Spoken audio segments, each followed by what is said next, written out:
brief moment, the first men on the moon stand and look at the stark, lonely landscape around them, an experience which no one before them can share. But there is much to be done in the limited time which they can stay on this airless, cloudless satellite of Earth. This sheet of metal foil traps and holds particles from the sun, the so-called solar wind, or barrage of solar energy, which constantly strikes the moon's surface. Results of this experiment will be taken back to Earth to reveal new secrets to anxious scientists.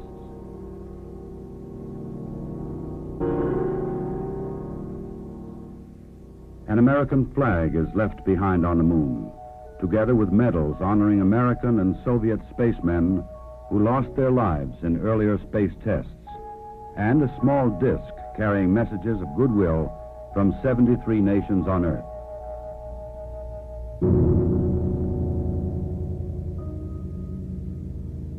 A plaque on the lunar module reads, "Here, men from the planet Earth first set foot upon the moon, July 1969 AD.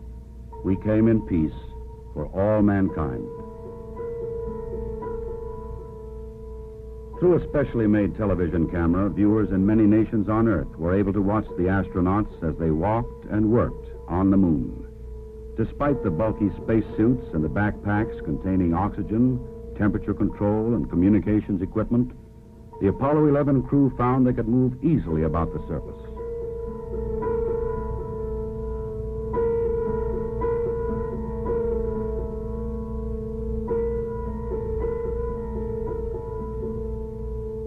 Because there is no wind or rain on the moon, these footprints will remain for centuries.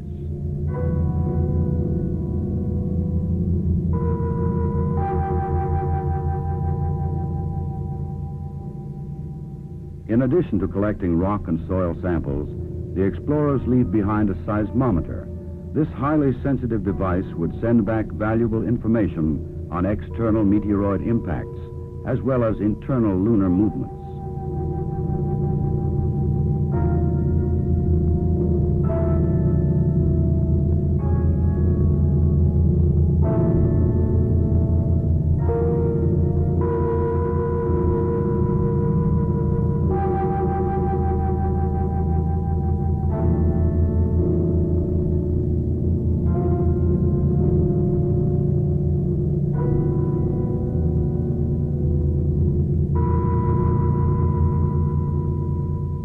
A 100-prism laser reflector would help man to measure the exact distance from Earth to Moon to an accuracy of 6 inches.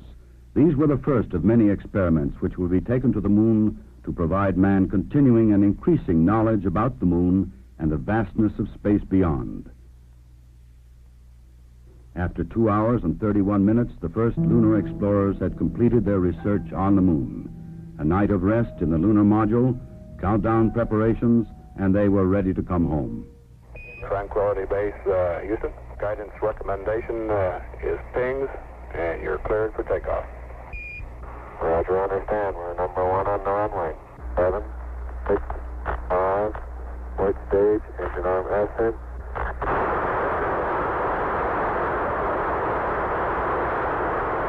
Beautiful. Very smooth. Very quiet ride. There's that one crater on there.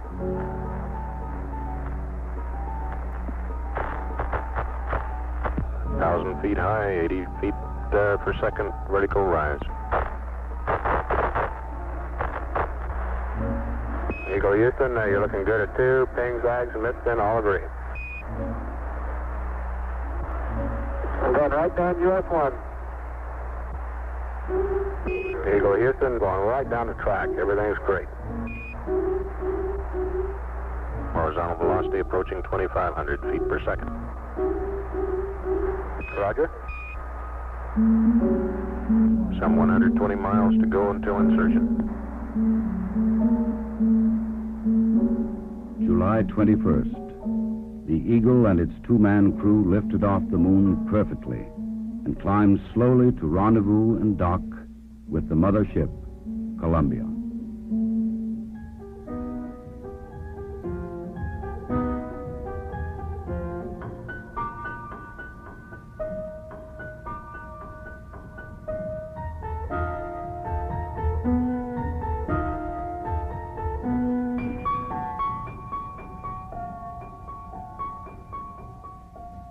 Armstrong and Aldrin explored the moon, astronaut Collins had kept a long and lonely vigil in the Columbia.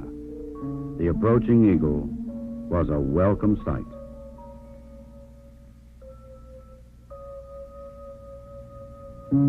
Later, the three men would share their reflections on this adventure with the world. I believe that from the early space flights, we demonstrated a potential to carry out this type of a mission. And again, it was a question of time until this would be accomplished. I think it's a technical triumph for this country to have said what it was going to do a number of years ago, and then, by golly, do it. The relative ease with which we were able to carry out our mission, which, of course, came after a very efficient and logical sequence of flights, I think that this demonstrated that we were certainly on the right track when we took this commitment to go to the moon. I just see it as a beginning of a new age.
Once again, the bright blue planet of Earth rises over the lunar horizon. For those who had witnessed man's landing in the Sea of Tranquility, the moon would never again appear quite the same.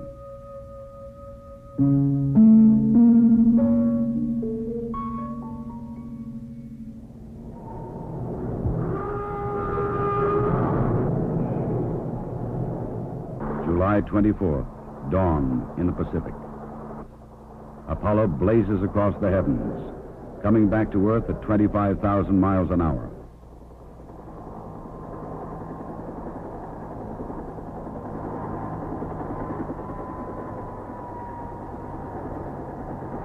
President Richard Nixon, who had talked with the astronauts by telephone while they were on the moon, was waiting aboard the recovery carrier to welcome the returning voyagers.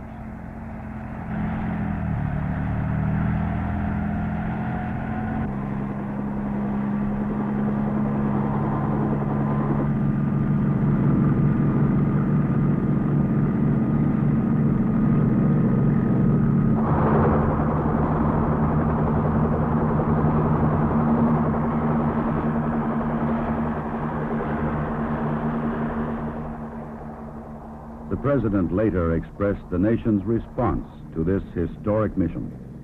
Some way, when those two Americans stepped on the moon, the people of this world were brought closer together. That it is that spirit, the spirit of Apollo, that America can now help to bring to our relations with other nations. The spirit of Apollo transcends geographical barriers and political differences. It can bring the people of the world together in peace. To protect against any possible lunar contamination, the astronauts put on airtight special garments before coming aboard the rescue ship.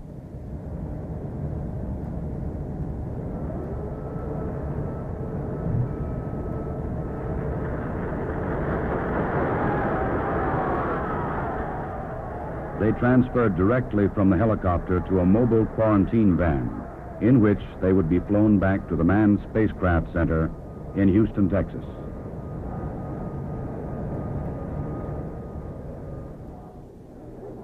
July 27th. The journey was ended. They were home again.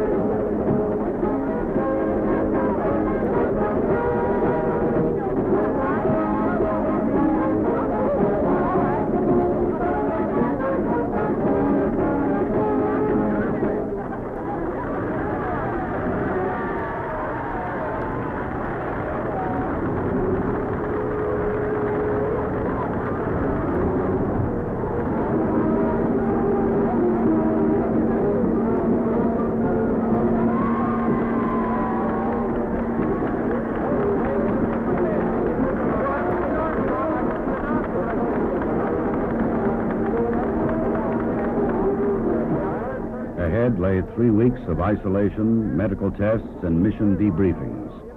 Then visits to major cities of America and abroad.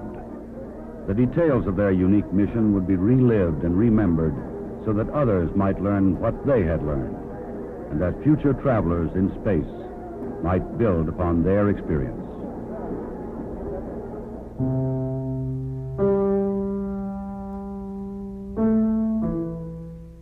The rock and soil samples brought back would be examined and analyzed by scientists in many lands.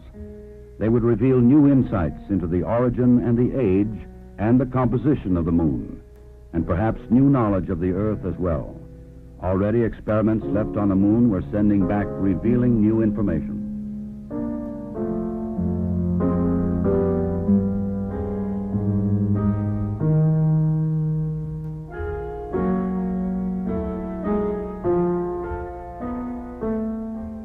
The mission was successfully completed. The Eagle had landed the first men on the moon, and Columbia had returned them safely to Earth. Wherever man journeys tomorrow across the ocean of our universe, history will remind him that Apollo 11 was mankind's first encounter with a new world.